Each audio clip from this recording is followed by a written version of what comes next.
নমো তচ্ছা ভগবতো অরহতো সম্মা সম্বুদ্ধচ্ছা। জগৎপূজ্য মহাকারণিক তথাগত সম্যক সম্বুদ্ধ শ্রীচরণে কৃতজ্ঞ প্রণাম নিবেদন করে প্রজ্ঞাপারমিতে অংশগ্রহণকারী সকল উপাসক উপাসিকাগণের নিরোগ দীর্ঘায়ু সুখী জীবন তথা জ্ঞান বিমণ্ডিত জীবন কামনায় শুরু করতে চলেছে আজকের বিভঙ্গ আলোচনা ক্লাস।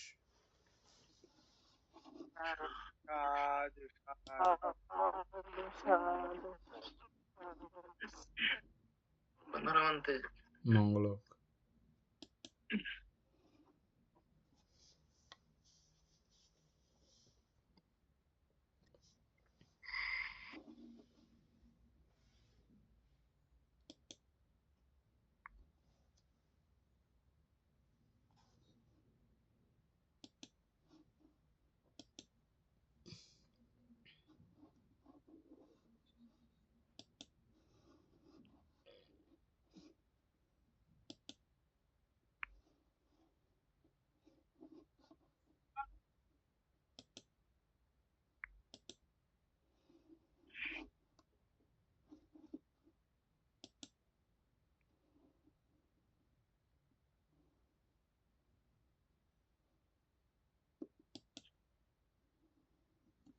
উপাসক আরম্ভ করেন।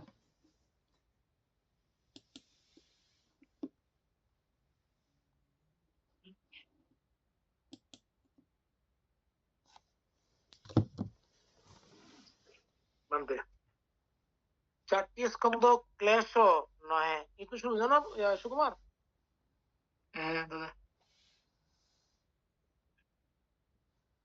ক্লেশ এক টিকা, যদ্বারা চিত্ত কলুষিত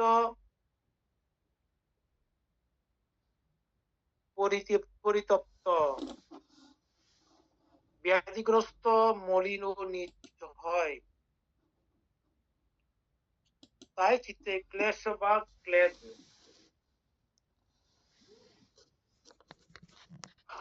ক্লেশ 10 প্রকার: লোভ, দেশ, মোহ, মান, দৃষ্টি, বিচিকিৎসা, স্তন, ঔদ্ধত্য, নির্লজ্জতা, নির্ভয়তা। আচ্ছা, এগুলো নিয়ে আমরা অনেকবার আলোচনা করেছি, তাই না? তো হবে না। সংস্কার স্কন্ধ কখনো কখনো ক্লেশ, কখনো কখনো ক্লেশ নহে।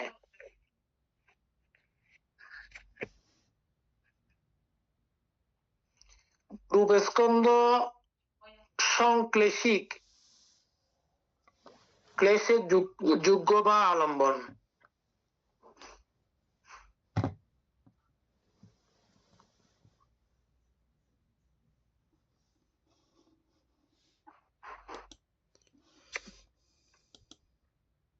নাম চারটি স্কন্ধ কখনো সংক্লেশিক, কখনো কখনো কখনো অসংক্লেশিক। রূপ স্কন্ধ অসংশ্লিষ্ট, চারটি স্কন্ধ কখনো কখনো সংশ্লিষ্ট, কখনো কখনো অসংশ্লিষ্ট। মানে এগুলো তো প্রায় সেম, গুলো কি স্কিপ করে যাবো নাকি? স্কিপ করে যান। কারণ উপরে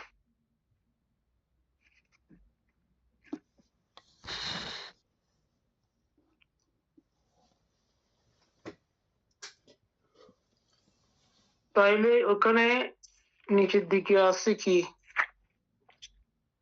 চারটি স্কন্ধ কখনো কখনো সংশ্লিষ্ট, কখনো কখনো অসংশ্লিষ্ট, অর্থাৎ লোকোত্তর।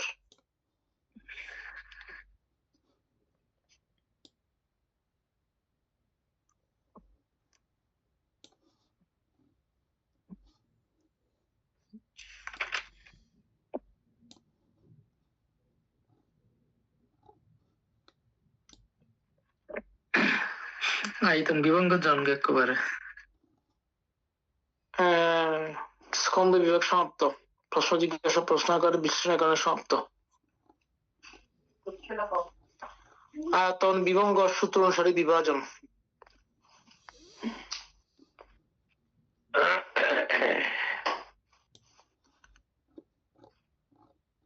আয়তনের মধ্যে একটা টিকা আছে, সেটা হচ্ছে কি, আয়তন উৎপত্তি স্থান, নিবাস স্থান, চক্ষু ও বর্ণ, দ্বার ও আলম্বনের আকারে,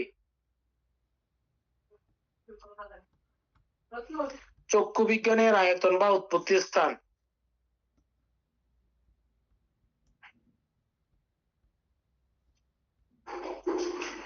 এই প্রকারে সূত্র ও শব্দ সূত্র বিজ্ঞানের গন্ধ ঘ্রাণ বিজ্ঞানের জিহ্বা ও রস জিহ্বা বিজ্ঞানের কায়া ও স্পর্শ কায়া বিজ্ঞানের এবং মনোধর্ম মনোবিজ্ঞানের আয়তন। ইহাদের মধ্যে চক্রাদি 6টি আধ্যাত্মিক বা দ্বারভূত দেহস্থ আয়তন।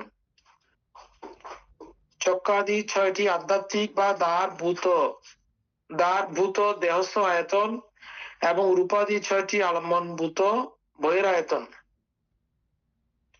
52 প্রকার চৈতসিক, 16 প্রকার সূক্ষ্ম রূপ এবং নির্বাণ, এই 69 প্রকার ধর্মই ধর্মায়তন।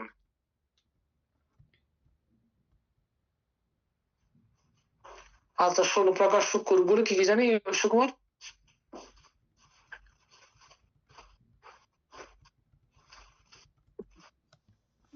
অবশ্যই মনে নাই, বের করতে হবে আর কি।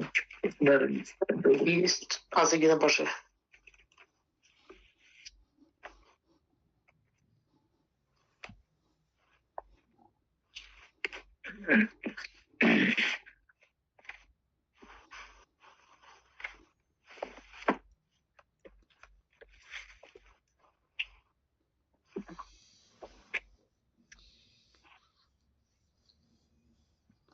আচ্ছা, তাহলে সমস্যা নেই।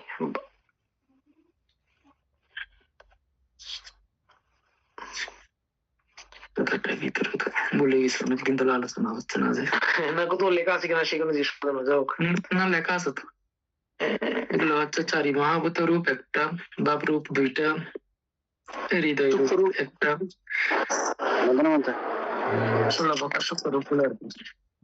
আচ্ছা, জীবিত রূপ একটা, আহার রূপ একটা, পরিচ্ছেদ রূপ একটা, বিজ্ঞতি রূপ 2টা, বিকার রূপ 3টা, লক্ষণ রূপ 4টা, 16 প্রকার হলো। এগুলো সবগুলো ধর্ম এখানে বলতেছে বলতে? না, ধর্মায়তনের মধ্যে বেশ কম আছে।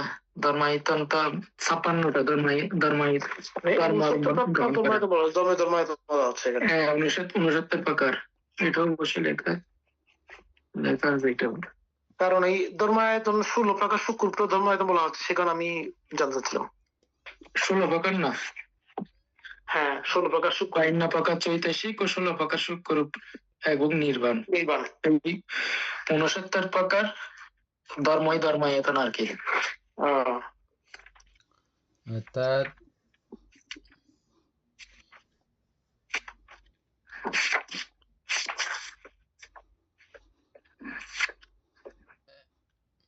কারণ আগে তখন তো আমরা 52 প্রকার ধর্ম 14 ধর্মায়তন মনে করতাম, তাই না?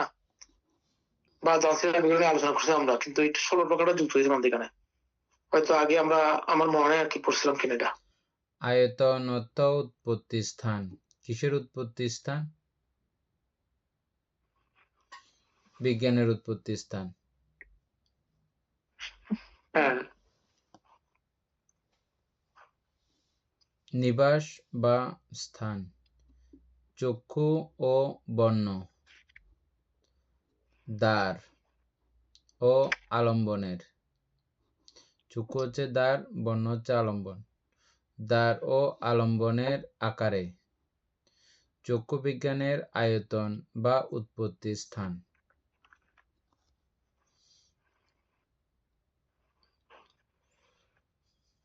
এই প্রকারে শ্রুত, শব্দ, ঘ্রাণ, জিহ্বা, স্পর্শ, মন, ইহাদের মধ্যে চক্ষু আদি 6টি আধ্যাত্মিক বা দ্বারভূত দেহস্থ আয়তন এবং রূপাদি বাহিরস্থ আয়তন। এদের পর্যন্ত সবাই বুঝছেন, কোনো সমস্যা নাই। 52 প্রকার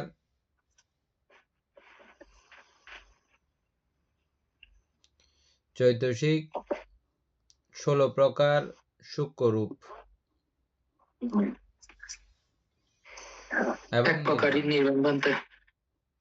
এই 69 প্রকার ধর্মই ধর্মায়তন। ঠিক আছে, এটা আগে বের করছিলাম তো আমরা।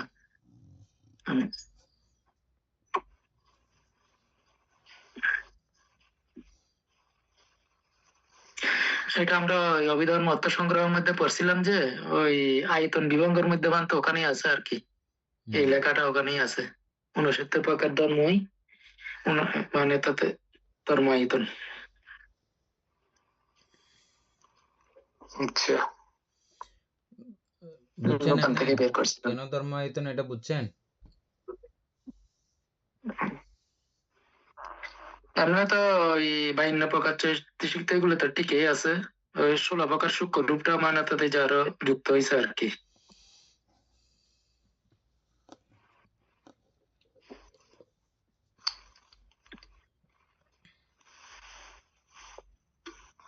আচ্ছা, আমাদের পড়ে নিয়ে হ্যাঁ, সূক্ষ্মরূপগুলো আরেকবার আবৃত্তি করেন।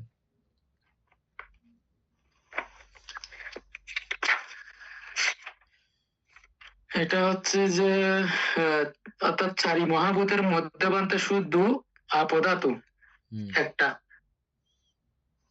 বাপ রূপের মধ্যে দুইটা অর্থাৎ স্ত্রী এবং পুরুষ, হৃদয় রূপ একটা হৃদয় বাস্তব, জীবিত রূপ একটা জীবিত ইন্দ্রিয়, আহার রূপ একটা কবলীকৃত আহার, পরিচ্ছেদ রূপ একটা ওই আকাশ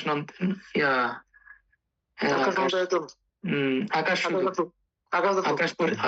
আকাশ আর কি, আকাশ আকাশ রূপ, বিজ্ঞপ্তি রূপ দুইটা, কায়ী বিজ্ঞপ্তি বাক বিজ্ঞপ্তি, বিকার রূপ তিনটা, লঘুতা মেধতা কর্মণ্যতা মনে হয়, আর রক্ষণ রূপ হচ্ছে 4টা, এটা হচ্ছে যে লক্ষণ রূপ গুলো হচ্ছে যে উপচয়, জড়তা, অনিত্যতা, এটা এই 4টা, এগুলো হচ্ছে যে ধর্মায়তন। মনের সঙ্গে আচ্ছা, এগুলো ঠিক আছে, মনের সঙ্গে অথবা এগুলা হ্যাঁ ঠিক আছে, মানে বাইন্য প্রকার চৌত্রিশের সঙ্গে অথবা ইয়ে আছে, কিন্তু নির্বাণটা মানে এততে যে একেবারে এটা নিয়ে আসছে যে মানে সেটা আগে একবার প্রশ্ন করছিল। জগতে যত কিছু আছে কোনো কিছুই ধর্ম আয়তনের বহির্ভূত না।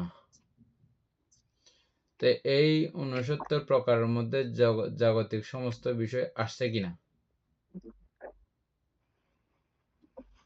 34 যখন আসছে মানতে অবশ্যই আসবে, আর এর মধ্যে আপাতত যুক্ত হয়েছে।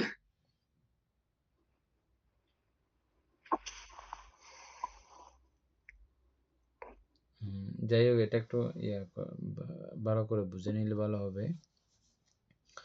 বলতে এটার সাথে পরিচিত নয় তো, সে কারণে আমি প্রশ্ন করছি আর কি। যাও, আমাদের এগুলো নিয়ে একটু চর্চা করতে হবে, সামনে পাবো হয়তো। একটু করে দেখেন তো, এটা ধর্মায়তনের এই জায়গাটায় প্রশ্নটা বুঝছেন? আছে সুপ্রিয় বাবু?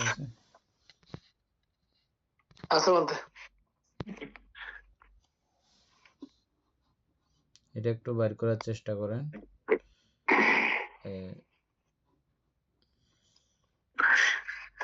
এটা আমাদের ওই অভিধর্ম অর্থ সংগ্রহের মধ্যে বানতে আয়তন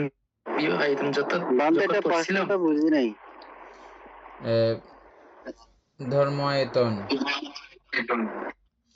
ধর্মায়তন আমরা এখানে 69 প্রকার দেখতেছি।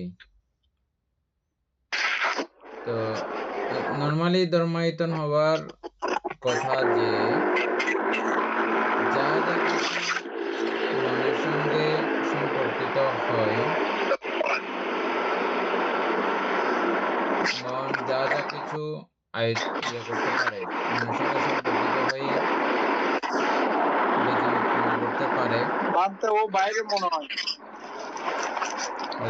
এই জন্য মনে হয় গাড়িতে পরে দেখে নিয়ে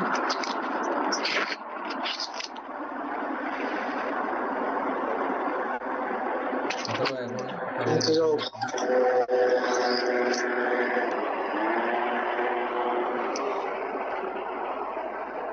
সুপ্রিয় বাবু মিউট করে দেন।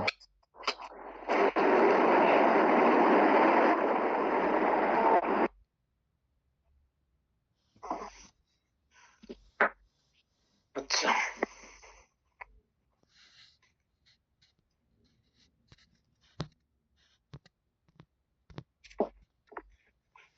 বা তাহলে পরে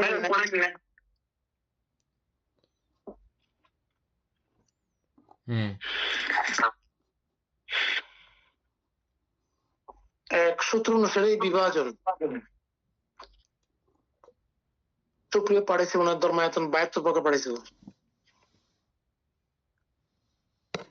না, এটা ধর্ম 72 প্রকার, এটা ধর্ম আলম্বন। ধর্ম আলম্বন না, আমরা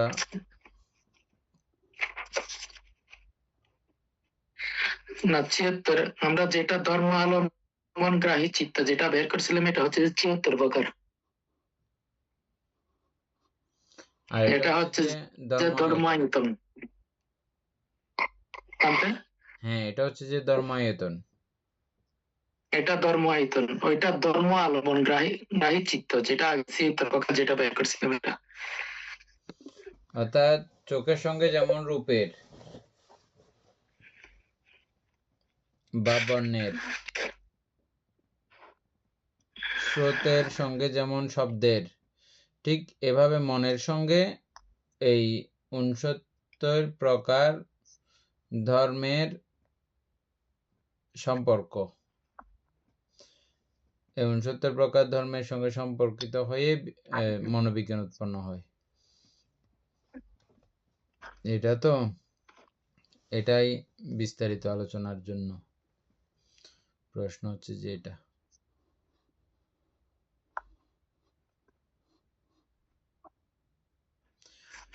একটু বিস্তারিত করে লিখতে হবে, চ্যাট জিপিটির মধ্যে লিখলেও।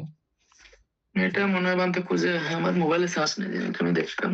আচ্ছা, এটা কালকে এটা মনে হয় মোবাইল, এটা মনে হয় জিপিটি খুঁজে পাবে না মনে হয় বলতে।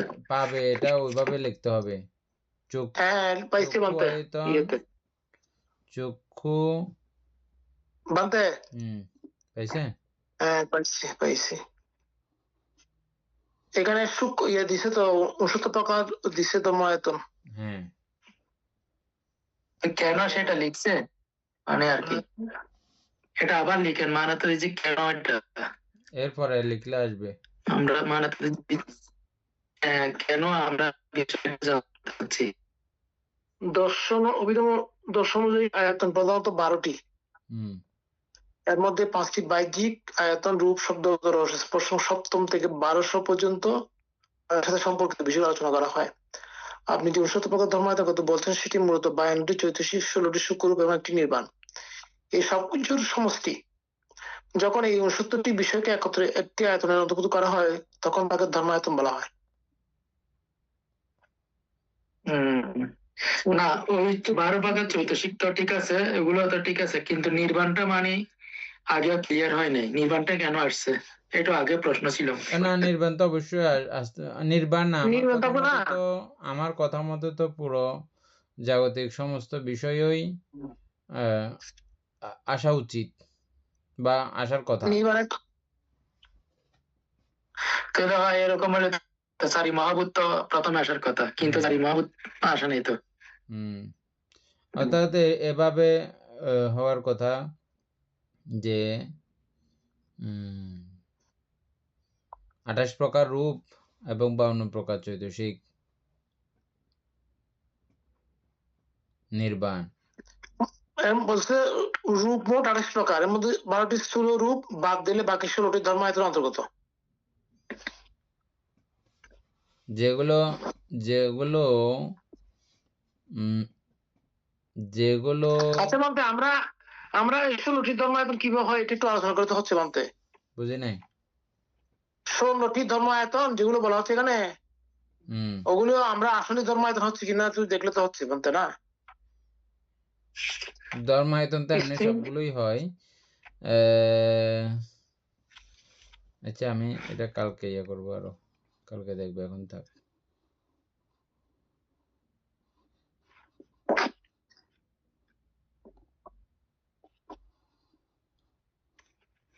আচ্ছা, এখানে দিছে তো নির্বাণ অসংস্কৃত ধর্ম একটি, হুম এটি কোনো উৎপন্ন বস্তু নয়, বরং চিরন্তন শান্তি ও তৃষ্ণা ক্ষয়। হুম এটা তো অসংস্কৃত ধাতু, ঠিক আছে তো। অসংস্কৃত ধর্ম অসংস্কৃত ধর্ম এবং ধাতু, আমরা তো আগে অসংস্কৃত ধাতু পড়ছিলাম, মানে নির্মাণ। হ্যাঁ, ধর্ম পড়ছি, ঠিক আছে তো। হম আচ্ছা, সেটা প্রশ্ন হিসেবে থাক, এরপরে যান। মানতে আচ্ছা, 154 দ্বাদশ আয়তন: চক্ষু আয়তন, রূপ আয়তন, শ্রোত্র কর্ণ আয়তন, শব্দ আয়তন, ঘ্রাণ ও নাসিকা আয়তন, গন্ধ আয়তন, জিহ্বা আয়তন, রস আয়তন, কায় তথা শরীর আয়তন, স্পৃশ্য তথা স্পর্শযোগ্য বস্তু আয়তন, মন আয়তন, ধর্ম মনের আলম্বন বা চিন্তনীয় বিষয় আয়তন।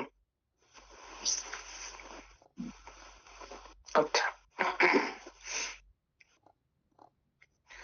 চক্ষু অনিত্য, দুঃখ অনাত্ম, বিপরিণাম ধর্মী। অর্থাৎ বলা হচ্ছে পরিবর্তনের অধীন বিষয় বা বস্তু।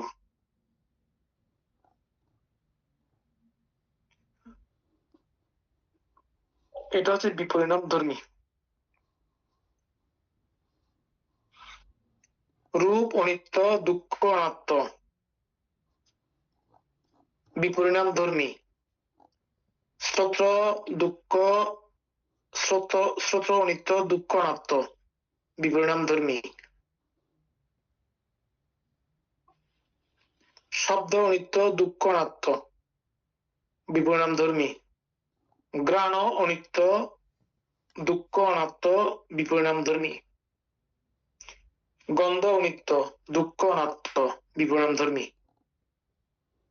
আচ্ছা, জিহ্বা অনিত্য, দুঃখ অনাত্ম, বিপরিণাম ধর্মী।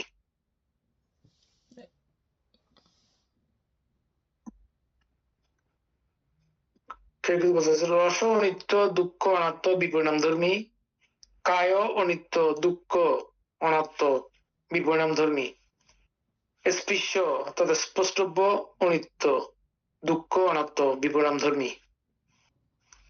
মন অনিত্য, দুঃখ অনাত্ম, বিপরিণাম ধর্মী। ধর্ম অনিত্য, দুঃখ অনাত্ম, বিপরিণাম ধর্মী। সূত্র অনুসারে বিভাজন বিশ্লেষণ এখানে সমাপ্ত।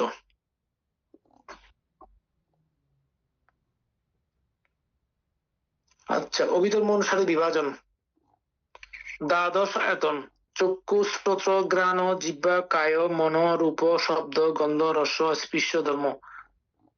আচ্ছা, 156 নম্বর: তন্মধ্যে চক্ষু আয়তন কাকে বলে, কিরকম? চারি মহাভূতকে ভিত্তি করে উৎপন্ন যে দেহাশ্রিত চারি মহাভূতকে ভিত্তি করে উৎপন্ন যে দেহ আশ্রিত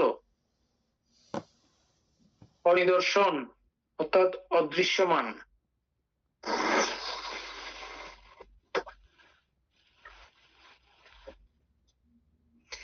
এখানে চারি মহাভূত অদৃশ্যমান, সেটাই তো বলা হচ্ছে নাকি? না, ওই চক্ষু আয়তন, যে আমরা আচ্ছা, চক্ষু আয়তন হুম চারি মহাভূতকে ভিত্তি করে উৎপন্ন যে দেহ আশ্রিত অনিদর্শন এটা অদৃশ্যমান। বোধ উৎপন্ন, ঠিক আছে, কিন্তু অনিদর্শন, এটাকে দেখা যায় না, দেখা যাবে না। হ্যাঁ, দেখা যায় না। আচ্ছা, আয়তন গুলো, হ্যাঁ, দেখা যায়, ঠিক আছে। এবং সপ্রতীক এবং দেহাশ্রিত, সংভাবাপন্ন। দেহ আশ্রিত মানে দেহের মধ্যেই এর অবস্থিতি। আচ্ছা, হ্যাঁ, অনিদর্শন মানে অদৃশ্যমান, এই চোখ কিন্তু ইয়া করা যায় না, দেখা যায় না। তাহলে আমরা যেটা দেখতেছি চোখ, ওটা চোখ, ওই বিষয়ের কথা এখানে কিন্তু বলা হচ্ছে না। না বলতে এটা ওই আয়তনটা, এটাতে চোখের রূপ, এটা ঠিক আছে, ওই ওই ওই ওই বিষয় না, ঠিক আছে, হ্যাঁ। চক্ষু আয়তন কাকে বলে, এই আয়তনটা বোঝানো হচ্ছে বলতে। গুণধর্ম যাও, প্রসাদ এক, ঠিক আছে। চোখের স্বচ্ছ সংবেদনশীল বা প্রতিক্রিয়াশীল অবস্থা বা গুণ যা দ্বারা দেখা কার্য সম্ভব হয়।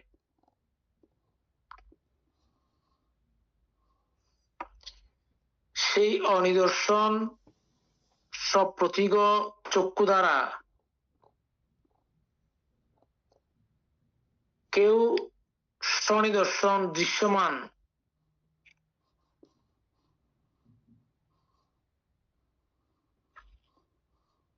সপ্রতিগ রূপ দেখেছে বা দেখে বা দেখবে বা দেখতে পারে, ইহাই চক্ষু, ইহাই চক্ষু আয়তন, ইহাই চক্ষু ধাতু, ইহাই চক্ষু ইন্দ্রিয়, ইহাই লোক, ইহাই দ্বার, ইহাই সমুদ্র, ইহাই শুভ্র বা পবিত্র, ইহাই ক্ষেত্র, ইহাই বাস্তু, ইহাই নেত্র, ইহাই নয়ন, ইহাই নিকটবর্তী সমুদ্র তীর, ইহাই শূন্যগ্রাম, ইহাকে চক্ষু আয়তন বলা হয়।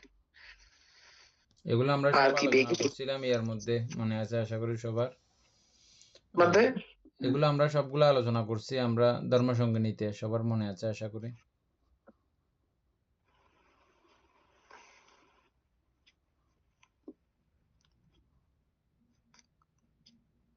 এগুলো এত নামে চোখকে ডাকা হয়েছে কেন, এগুলো আমরা আলোচনা করেছিলাম, এটা বলতেছি যে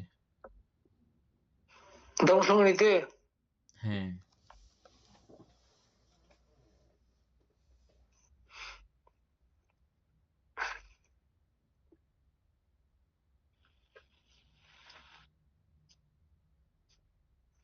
মানে ধর্মসঙ্গিনীতে ওই লোক দ্বার সমুদ্র এগুলো বলা হয়েছিল, আমি ঠিক মনে নাই, বাকিগুলো মানে আছে অবশ্য, ওগুলো তেমনি জানা আছে। আবার আলোচনা করবেন একটু। তাহলে এখানে ঠিক আছে, সমুদ্র কেন বলা হচ্ছে? আচ্ছা ঠিক আছে, এগুলো মাত্র বুঝছি, ওইভাবে বুঝছি আমি আমার মতো করে। ঠিক আছে, তো শুভ্র বা পবিত্র। শুকর বাবুর মনে আছে, বলেন সমুদ্র বলেন।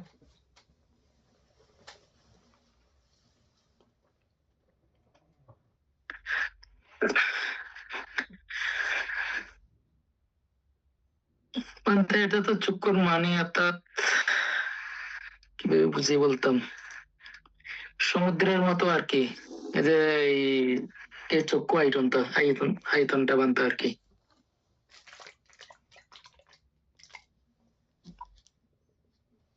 সমুদ্রের যেমন কোনো কুল কিনারা নাই, নাই আর কি। হ্যাঁ, এখানে দেখার মধ্যে কুলকিনা নাই, হ্যাঁ, দেখতে থাকি আমরা শুধু, এই দেখারও কোনো দেখার শেষ নাই। দেখার শেষ নাই। হ্যাঁ, এটা সমুদ্রের মতো সুবিশাল, সুগভীর, যা ইচ্ছে তা ধারণ করার ক্ষমতা, সবকিছু মিলিয়ে রাখে ওই জাতীয় ভাবেই বুঝতে হবে যে মানে সমুদ্র কেন বলা হয়েছে। বলতে সমুদ্রের শেষ নাই তো বলতে। হ্যাঁ, আবার বলা হচ্ছে ইহাই শুভ্র বা পবিত্র, তার মানে এটা যেটা মানে ভালোটাকে বোঝানো হচ্ছে আর কি এখানে, তাই না? অর্থাৎ ওই যে ইহাই শুভ্র পবিত্র বলতে এটা ওই কারণে হতে পারে সম্ভবত আপনার, যেহেতু এটা মহাভূত নাই, বুঝছেন,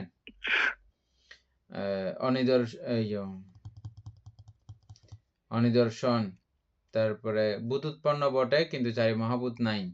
তো চারি মহাভূত না থাকলে সেটা শুভ্র না হয়ে ইয়ে হবে কিভাবে, মানে পবিত্র না হয়ে অপবিত্র হবার তো কোনো অবস্থা সেখানে নাই, বুঝছেন? শুভ্র বলতে সাদা পরিষ্কার। না এখন বলতে ওইটা আপনি যেটা বলছেন সেটা ওইভাবে বুঝলে কিন্তু প্রশ্নটা একটা থেকে যাচ্ছে, সেটা হচ্ছে কি উনি যা কিছু গ্রহণ করতেছে এখানে তো ভালো ভালো মন্দ সবকিছু গ্রহণ করতেছে, তাহলে এখানে পবিত্রতা থাকতে থাকবে। ওটাও বলেছে, ওটা পরে আসতেছে, ওটার জায়গায় ঠিক আছে, এই দৃষ্টিকোণ থেকেও এটাও ঠিক আছে যে ওই জায়গাটা শুভ্র পবিত্র। কেন? এটা মহাভূত উৎপন্ন বটে কিন্তু এখানে মহাভূত নাইও, অনিদর্শনও, দেখাও যায় না ওই জায়গাটাকে, কিন্তু আবার তবে হ্যাঁ ওইটার ওই দৃষ্টিকোণ থেকে বাবা মানে আমি বলছি যে সেটা হচ্ছে কি এটা তো একটা গুণধর্মতা। হ্যাঁ, তো ওই গুণধর্মতার মধ্যে আপনি অপবিত্রতা ওই গুণটা পবিত্র হতে অবশ্যই পবিত্র, হ্যাঁ।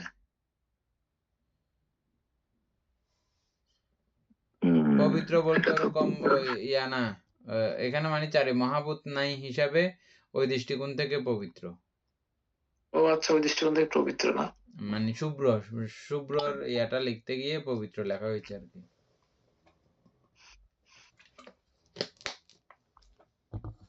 ইহাই ক্ষেত্র। ক্ষেত্রটা কি বানতে? না, পবিত্র বলতে এখানে কুশল বোঝার কোনো দরকার নেই, আচ্ছা আচ্ছা, বুঝছেন? না কুশল হবে না, কুশল না। ওইটার মধ্যে মানে ভিতরে যা আছে এটাই তো পবিত্র আর কি।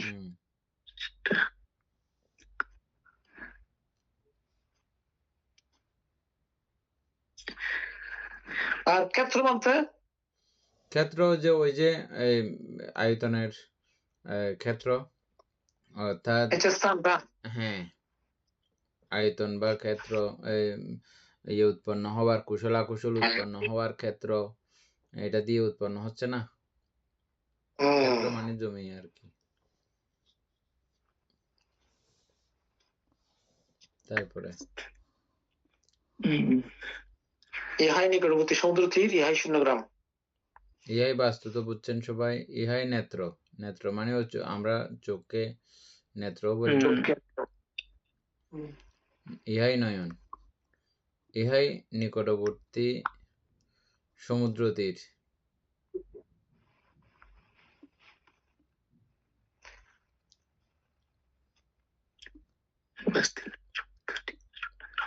ওইদিকে সমুদ্র বলা হয়েছে, আবার এটা তীরও বলা হয়েছে। তীর বলা হচ্ছে বলতে। তারপরে ইহাই শূন্যগ্রাম, শূন্যগ্রাম তো আমরা আগে আলোচনা করেছি, সবাই জানে। বলতে ইহাই লোক, এখানে চোখটাকে লোক, আমি ঠিক কি করতে পারতেছি না এটা। লোক বলতে এইতে 31 লোক আপনার ছবি স্ক্রিন হয়ে গেছে।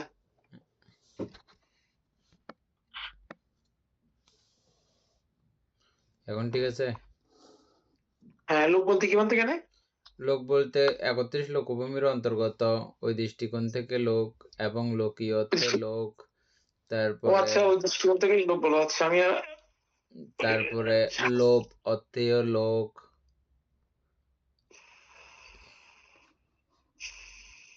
আচ্ছা, তারপরে চক্ষু লোকে বলি না আমরা, ওই যে সাতিপাটন সূত্রের মধ্যে আছে চক্ষু চক্ষু লোকে বলতে। হ্যাঁ হ্যাঁ, আচ্ছা 157 পরেরটা বানতে নাকি? এটা একই বানতে, ওইটা কি সবাই ভালো করে বুঝছি আমরা? তাহলে বাকি সবগুলো একই। এগুলো স্কিপ করে যেতে পারি। হ্যাঁ, ওই জন্য সবাই জিজ্ঞেস করে, সব ভালো করে বুঝলে এটা বোঝার প্রয়োজন আছে। 12টা পর্যন্ত একই। চোখ শূন্যগ্রাম মানে এটা আগে বলছেন, এখন ভুলে গেছি। সুকন বাবু আগে একবার বলবেন, এটা অত্যন্ত এমনি গুরুত্বপূর্ণ আছে, এবং এটা বিপাশনা। তারপরে জয়দত্ত বাবু বলবেন। বলেন সুকন বাবু। বানতে ওই বিপাশনার দিক দিয়ে চিন্তা করলে চোখ তো শূন্যগ্রাম, যেদিকে তাকানে কেন খালি ছাড়া কোনো কিছু দেখতে পাই না আর কি, শূন্য। উপাসক বলে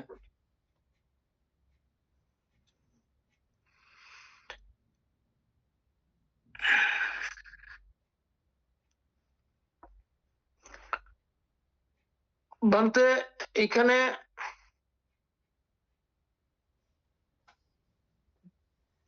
শূন্যগ্রামটা বলতে গেলে তো পুরোটাকে টানতে হবে বানতে। এখানে মানে কিভাবে শূন্য হচ্ছে, আমাদের চক্ষু আয়তনের মধ্যে যে সমস্ত আলমন উৎপন্ন হয়, তো সমস্ত আলমন গুলোকে যদি আমরা ভেঙে ভেঙে দেখি, এগুলো আমরা অনেকবারই করে আসছিলাম।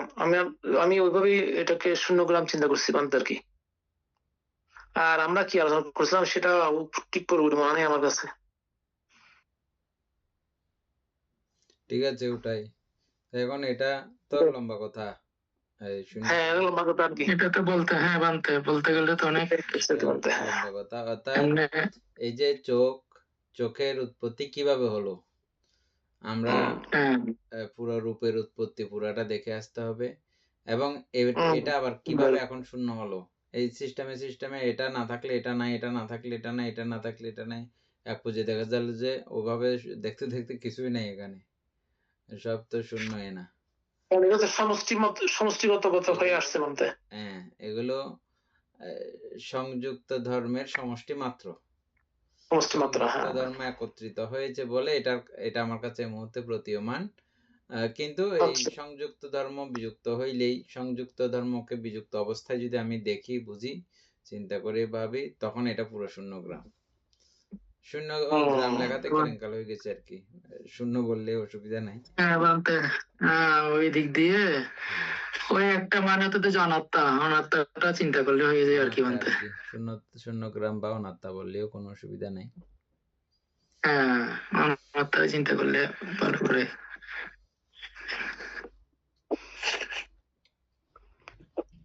তারপর তাহলে আমরা ওইদিকে 160 পর্যন্ত শেষ নাকি? হ্যাঁ, না, 161 160 পর্যন্ত বানতে কায়াতন পর্যন্ত, হ্যাঁ, এখন 161 হ্যাঁ। 90 নাকি? মনায়তন কি না, ওখানে মনায়তের মধ্যেই আছে আবার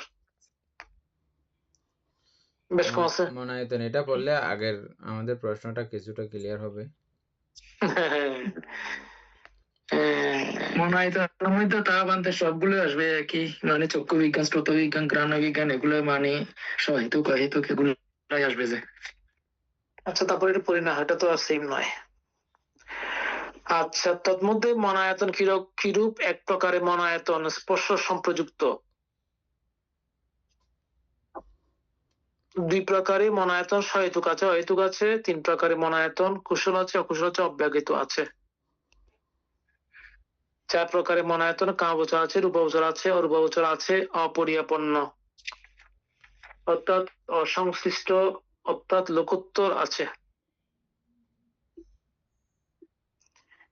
পাঁচ প্রকারে মনায়তন সুখ ইন্দ্রিয় সম্প্রযুক্ত, দুঃখ ইন্দ্রিয় সম্প্রযুক্ত, সমস্য ইন্দ্রিয় সম্প্রযুক্ত, দৌমস্য ইন্দ্রিয় সম্প্রযুক্ত, উপেক্ষা ইন্দ্রিয় সম্প্রযুক্ত আছে।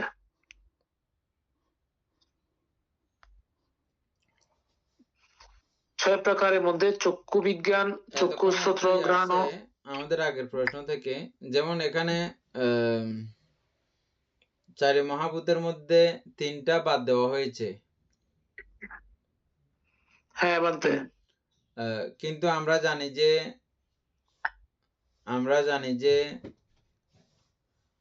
হ্যাঁ বাদ দিলে থাকবে না কিছু, আপধাতু আলাদা করে থাকার কোনো সম্ভাবনা নাই, থাকে না, থাকে না বলতে, হ্যাঁ অবিনিবার্য। তো সেহেতু ওই সিস্টেমটা মিলে যাচ্ছে, অর্থাৎ মনের সঙ্গে জাগতিক সমস্ত বিষয়ই ধর্মায়তন হবার যোগ্য বিষয়, কোনো সন্দেহ নাই বলতে, কোনো সন্দেহ নাই। এভাবে যদিও বা 69 এভাবে লিখলেও হ্যাঁ, কিন্তু যাবতীয় জাগতিক সমস্ত কিছু, কারণ মন ছাড়া তোমাদের কিছু নাই এখানে, না সবকিছুই তো মন ছাড়া মন কোনো রিলেটেড, কিছু সংযুক্ত হচ্ছে না। হ্যাঁ, সবকিছুই মন কারণ রিলেটেড, এবং মন সবকিছুকেই করতে পারে, তার নির্বাণ পর্যন্ত যে জায়গায় করে ফেলছে, আর বাকিগুলো থাকবে কেন? থাকবে না বলতে, মানে আমাদের শরীর তো জড় পদার্থ একটা, যদি আমাদের শরীরে না থাকে, এটা তো একটা জড় পদার্থ, এখানে কোনো আর কিছু থাকার কথা নয়। ভালো করে বিচার করলে পরিষ্কার হয়ে যাবে, একটা একটা করে বিচার করতে হবে আর কি, সূক্ষ্মরূপ গুলো, তখন হয়ে যাবে। হ্যাঁ বলতে, তারপরে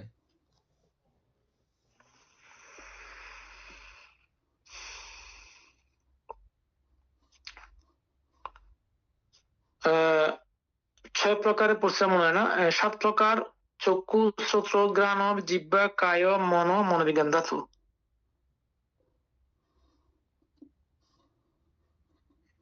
8 প্রকারে 9 প্রকারে 10 প্রকার পর্যন্ত এখানে আছে, বহু প্রকারেও থাকবে, ওই আগে যে পরে আসছিলেন একদম সর্বপ্রথম হ্যাঁ, হ্যাঁ হ্যাঁ বহু এগুলো প্রকারেরও ওখানে আছে। পে দিয়ে মানাতে যে 122 নাম্বার থেকে 149 নাম্বার পর্যন্ত হুম। মানে প্যারা দেখুন এভাবে লেখা আছে তো যেগুলো পরে আসছিলাম আগে। এখানে যেহেতু বহু প্রকারে লাগিয়ে দেওয়া হয়েছে, এভাবে বহু হ্যাঁ প্রকারে মনোয়তন, তো সুতরাং হবে বলতে, হ্যাঁ জগতের আর কোনো কিছু আর বাকি থাকার নাই, কথা আর নাই। বাকি থাকার কথা না। হ্যাঁ। কারণ এখানে প্রত্যয় যুক্ত হয়েছে তো তারপর আগে মনে এই বহু প্রকার আগে। হুম। আচ্ছা 162 162 বলতে হচ্ছে কি তন্মধ্যে রূপায়তন কাকে বলে? চারি মহাভূতের আশ্রয়ে উৎপন্ন যেই রূপ বর্ণ সদৃশ, চারি মহাভূতের আশ্রয়ে উৎপন্ন যেই রূপ বর্ণ সদৃশ অর্থাৎ বর্ণ নিভ স্বনিদর্শন সপ্রতীক নীল পীত অর্থাৎ হলদে, আচ্ছা পীতটা হলদে, লোহিত লাল, শ্বেত, শ্বেত মানে কি সাদা মানতে, সাদা, কালো কৃষ্ণ, মঞ্জিষ্ঠা গাঢ় লাল বর্ণের মঞ্জিষ্ঠা, সবুজ সুবর্ণ বর্ণ, আম্রাঙ্কুর বর্ণ, আম্রাঙ্কুর বর্ণ এটা কোনটা বলতে, একটা কালার, কালার আর কি, যে কোনো একটা কালার আর কি। দীর্ঘ এগুলো তো হ্রস্ব অনু অত ক্ষুদ্র স্থূল আম্রাঙ্কুর মানে হচ্ছে যে চক্রাকার, আমার বই। হ্যাঁ এটা হতে পারে আম্রাঙ্কুর, আম্র অঙ্কুর, চক্রাকার পরিমণ্ডল বা গোলাকার, চতুষ্কোণ ষড়কোণ অষ্টকোণ ষোলকোণ নিম্ন স্থল মানে উচ্চস্থান, ছায়া সূর্যালোক উজ্জ্বল, আলোক অন্ধকার মেঘাচ্ছন্ন অনুজ্জ্বল, তুষার কুয়াশাচ্ছন্ন, ধূম মানে ধোঁয়া, রজ ধুলা মানে ময়লা কি রজ, ঠিক আছে হ্যাঁ, এগুলো সব 5-6টা কালার চন্দ্রমণ্ডলের, থেকে 1000টা কালার করে ফেলে যেগুলো আর কি চন্দ্রমণ্ডলের বাইরে বর্ণাসদৃশ্য, সূর্যমণ্ডলের বর্ণাসদৃশ্য, তারকা পুঞ্জের নক্ষত্র রাজির বর্ণাসদৃশ্য, দর্পণ মণ্ডলের বর্ণসদৃশ্য, মণি শঙ্খ মুক্তা বৈদুর্যের বর্ণসদৃশ্য, স্বর্ণরূপের বর্ণসদৃশ্য, আরো অন্যান্য যা কিছু ছাড়ে মা উৎপন্ন বর্ণসদৃশ্য, স্বনিদর্শন সব প্রতীক রূপ আছে,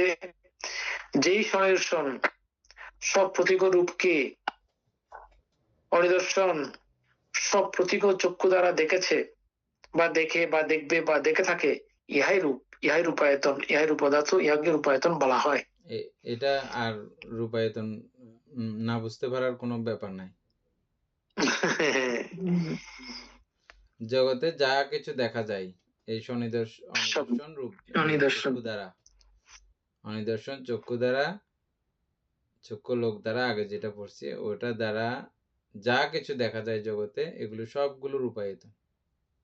রূপায়তন দেখা যাচ্ছে যেগুলো নিদর্শন।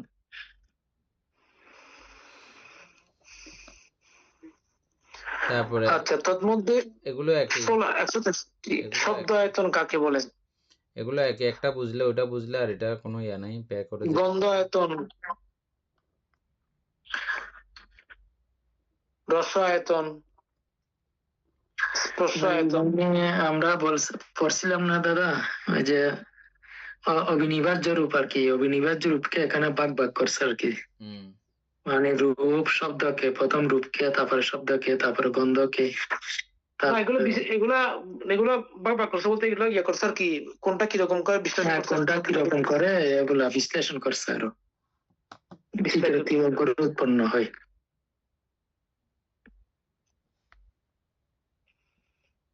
তাহলে আমরা এখানে এটা শেষ করে দেবো নাকি ইয়ে চলে যাবো কোথায়? এরপরে পরেরটা নাকি এগুলো পড়তে হবে আর সবাই কি বলে? এখানে ধর্মায়তন সম্পর্কে আবার সেম কথাগুলো আছে আর সেম। ওদিকে 167 মধ্যে ধর্মায়তন কাকে বলে, বেদনা স্কন্ধ, সংজ্ঞা স্কন্ধ, সংজ্ঞা স্কন্ধ কাকে বলে, ওই আগে আমরা পড়ছিলাম যেভাবে হ্যাঁ হ্যাঁ সেম ওটা এখানে ওই বেদনা একই মধ্যে সংস্কার একইভাবে ধর্মায়তন একইভাবে হুম তারপরে প্রশ্ন জিজ্ঞাসা ইয়াকে ধর্মায়তন বলা হয় অভিধান অনুসারে বিভাজন বা বিশ্লেষণ এখানে সমাপ্ত। মানে প্রশ্ন জিজ্ঞাসা করবো নাকি আপনি কালকে বাকি ছিল এটা কতটুকু বাকি ছিল? কালকে পড়ার কথা ছিল। ও আচ্ছা, ইজ্জাবত কাণ্ড। ইজ্জাপত কাণ্ড ইজ্জাবত কাণ্ড তো 4 ইজ্জাবতের আর কি কথা আসবে যে পড়বে এগুলো বানতে নাকি এখানে আমরা কালকে প্রশ্ন জিজ্ঞাসা একটা পড়ি একটু করে বুঝে দিলে যে হয়ে যাবে। প্রশ্ন জিজ্ঞাসা কালকে থেকে শুরু করবো আর কি, কারণ একটু ভাবনার কিছু আসুক না বানতে। হে ভিক্ষুগণ, তিনি গমন করিলে গমন করিতেছি, দাঁড়াইলে দাঁড়াইয়া আছি, বসিয়া থাকিলে বসিয়া আছি, শয়ন করিলে শয়ন করিয়া আছি। যখন যেভাবে দেহ চালিত হয় তাহা বিশেষ রূপে জানেন। তিনি এইভাবে ভিতরে বাহিরে কিংবা ভিতরে ও বাহিরে কায় বিষয়ে কায়দর্শী হইয়া অবস্থান করেন। তিনি দেহের উৎপত্তি বিনাশ কিংবা তদুভয় প্রকৃতি দেখে অবস্থান করেন। দেহ আছে, তাহার এই স্থিতি সমস্ত হয়, উহা জ্ঞান, উহা প্রতিস্মরণের পক্ষে যথেষ্ট হয়। তিনি অনধীন হইয়া অবস্থান করেন, জগতের কোন বস্তুতে আসক্তি উৎপাদন করেন না। এই রূপে তিনি কায়ে বিষয়ে কায়দর্শী হয়ে অবস্থান করেন। মানে ওই কথাটা সবসময় আসবে কিন্তু আর কি এখানে, অর্থাৎ শুধু লাস্টের কথাগুলো সবসময় একই রকম থাকবে। ওই হ্যাঁ হ্যাঁ এটা প্রথমে হচ্ছে যে ইজ্জাপত হচ্ছে 4 ইজ্জাপত। ইজ্জাপত 4 প্রকার: হাঁটা, দাঁড়ানো, শোয়া, বসা। এই 4 প্রকারের ইজ্জাপত। যখন দেহ যেভাবে থাকে সেভাবে আছে, কিভাবে আছে ওটা দেখে থাকা দেহকে, দেহ থেকে মন বাইরে যাবে না। আর আমরা এভাবেই শুরু করি। প্রথমত হাঁটার সময় যেমন আপনারা চক্রমণ করছেন, মনে আছে আপনাদের? একদম পুরো আমার দেহের সঙ্গে মনকে একনিবিষ্ট করে দেহ যেভাবে পা তুলছে, নিয়ে যাচ্ছে, ফেলছে, এটার সঙ্গে মনকে জুড়ে দেওয়া, এটা সূচনা শুরু। বসছি, বসার একদম নিম্নভাগ থেকে ঊর্ধ্বভাগ পর্যন্ত পুরো দেখতে থাকা পুরো দেহকে। এর বাইরে যেন কোনো প্রকারেও মন যেতে না পারে। হাঁটার সময় শুধু এই হাঁটার কার্যক্রম যেখানে যেখানে সংসাধিত হয়, পরিচালিত হয়, ওখানেই মন রাখা। বাইরে গেলে হয় নাই, স্মৃতি মানে হচ্ছে না, যেটা করতে বলা হয়েছে ইজ্জাপত কার্যক্রম আর কি। হ্যাঁ, তারপর আমি শুয়েছি, শোয়ার সময় পা থেকে মাথা পর্যন্ত এই পুরো জায়গাটা দেখতে দেখতে অবস্থান করা, থাকা। এর বাইরে মন গেলে হবে না, দেহের মধ্যে থাকতে হবে তখনও। তারপর হচ্ছে যে দাঁড়িয়ে যখন থাকি তখনও এই দেহের মধ্যে পরিপূর্ণভাবে মন নিবিষ্ট করতে হবে, তখনও এই দেহকে এভাবে দেখতে হবে। বসা অবস্থায়ও তাই। তাহলে 4 অবস্থাতে এটা দিয়ে আমাদের সূচনা মাত্র, যেটা একদম প্রথমেই যে কথাটা আছে। এবং এই সঙ্গে একটা কথা যুক্ত করে দেওয়া হয়েছে যেটার অর্থ ব্যাপক, বিশেষভাবে দেখতে হবে। আচ্ছা না এই কথাটা বাবু দেখেন? জ্ঞান ও প্রতিস্মরণের পক্ষে যথেষ্ট আর কি। এর আগে প্রথম লাইনের একদম লাস্টে আছে, দেখেন, বিশেষভাবে, বিশেষ কথা একটা যুক্ত আছে, হয়েছে? বিশেষভাবে এমনি লিখে নাই বানতে। আর তাহলে প্রথম লাইনটা পড়েন আবার।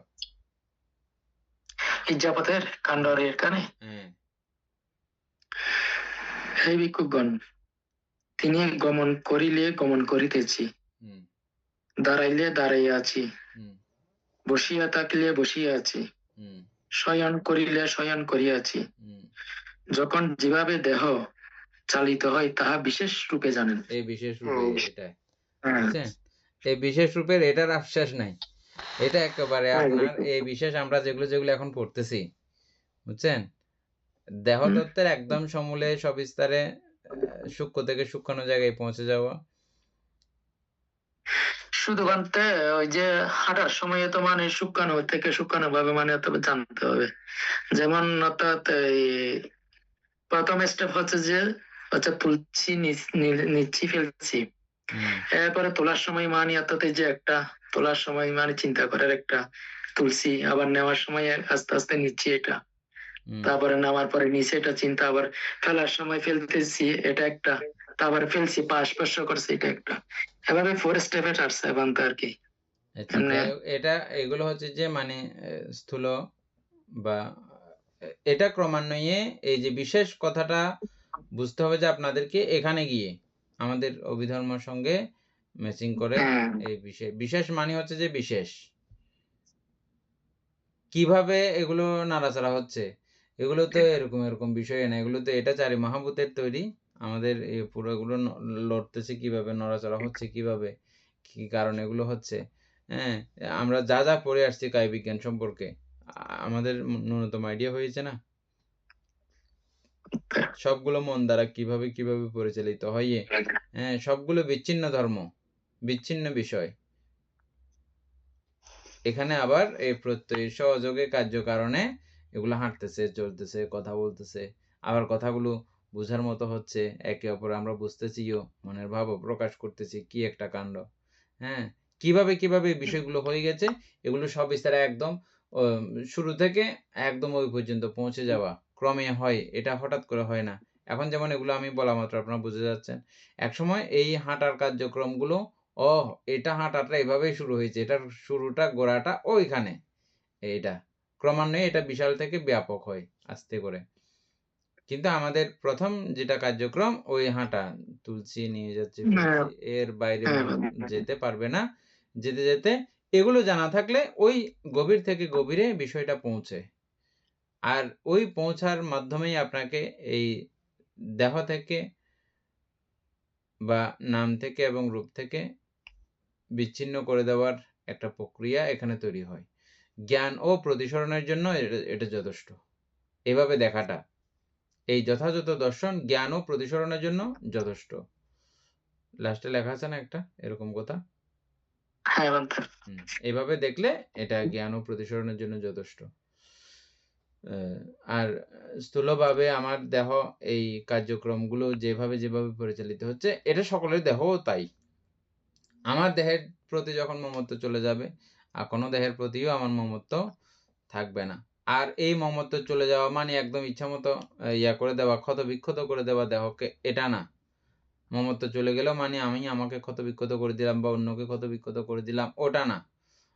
আসক্তি এবং বিরক্তি দুইই বর্জিত অবস্থা হবে, এটা মানে আবার ওটাও হবে না।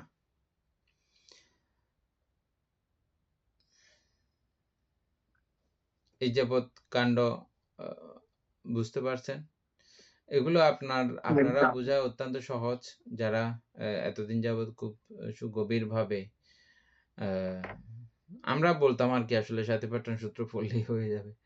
হ্যাঁ, ছোট লাইন বোঝার মতো পর্যায় পরিস্থিতি কারো হবে না।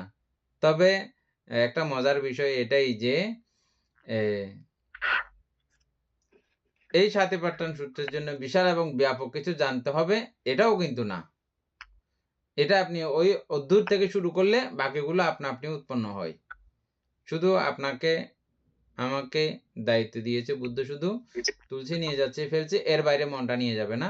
এবং এখানে তুমি আস্তে আস্তে এখানে বিশেষ আকার, বিশেষ চিত্ত, বিশেষ মন স্থাপিত করার চেষ্টা করো, ধারণ করার চেষ্টা করো, এবং এই বিষয়টাকে বিশেষ রূপে দেখার চেষ্টা করো। আর এই বিশেষ রূপে দেখার চেষ্টা করতে করতে আজকে যেরকম দেখেছি আমি, কালকের দেখাটা সেম হবে না। এটা পরিবর্তিত হয়ে যাবে ক্রমে।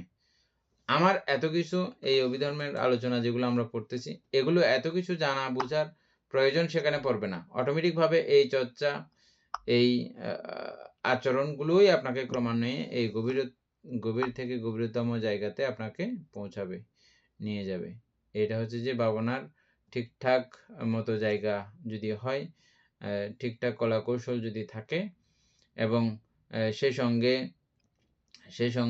বিশুদ্ধ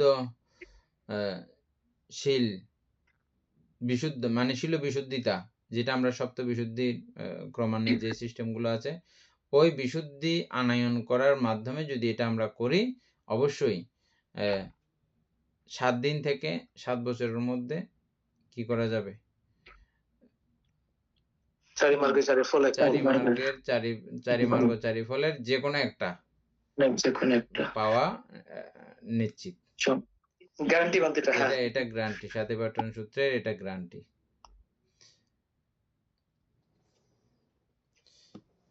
সদ্ধর্মপ্রাণ প্রিয় উপাসক উপাসিকা বৃন্দ, এতক্ষণ যাবৎ আমরা অভিধর্মের বিভঙ্গ আলোচনা করেছি, এবং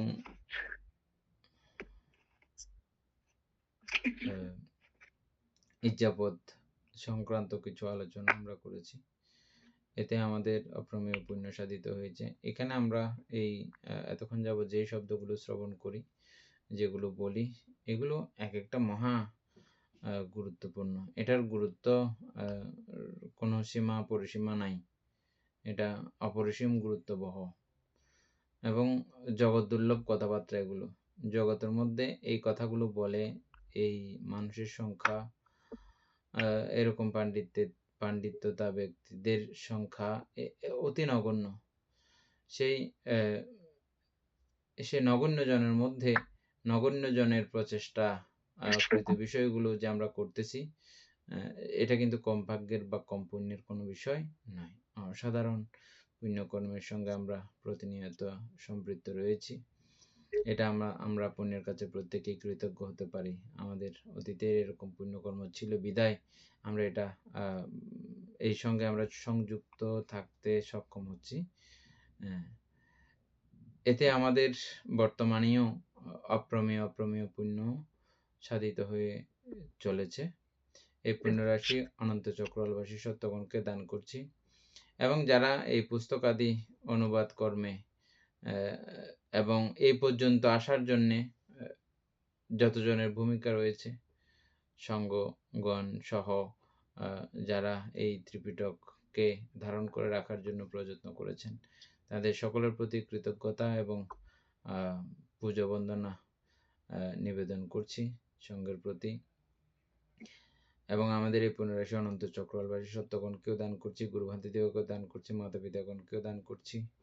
এই পুণ্যের কাছে আমরা প্রত্যেকে প্রার্থনা করব নির্বাণ লাভ অবধি অসৎ ব্যক্তি মূর্খ ব্যক্তি পাপমিত্রের সংসর্গ লাভ না করে সদা সর্বদা জ্ঞানদর্শী কল্যাণ মিত্রের সান্নিধ্য সংসর্গ লাভ করতে সক্ষম হই। এইরূপ সাধু কামনা পোষণ করে আজকের মতো ক্লাস এখানে সমাপ্ত করছি। সাধু